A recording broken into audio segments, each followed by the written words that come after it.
Cyclone Nisarga is expected to make landfall close to Alibag, just over 100 kilometers south of Mumbai in Maharashtra's Raigad district today afternoon.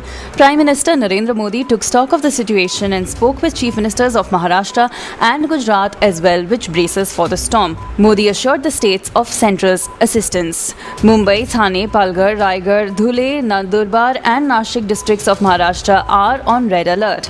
The Met Department has forecast the possibility of extremely heavy rain at isolated places.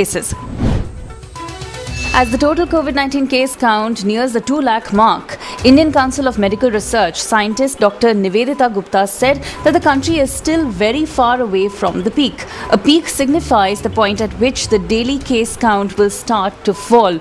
Over the last few days, over 8,000 new cases have been reported from across the country daily. ICMR has found that only a small portion of COVID cases have high viral load, meaning they can transmit the infection to 6.25 other people on an average. The ICMR recommends tracking the viral load during COVID tests to determine which patients are super spreaders and need institutional quarantine. This is important in places that are burdened with a high number of coronavirus cases. India and China will start a fresh round of military talks on June the 6th, bringing senior commanders to the table to resolve the territory dispute in Ladakh along the line of actual control. The next meeting, reports quoting sources say, will be between Lieutenant General level officers from both the sides. China strongly reacted to US President Donald Trump's plans to invite India, Russia, Australia and South Korea to the G7 summit.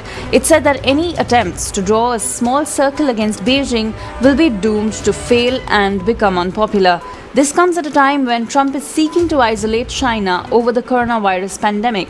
Trump accuses Beijing of not divulging timely information about the disease.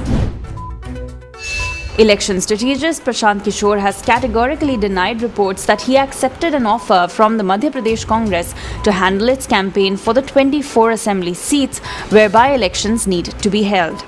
Most of the seats fell vacant when the loyalists of Jyotiraditya Scindia quit after the senior leader switched to the BJP. Kishore told a news channel that he is not inclined to take Congress party work in bits and pieces.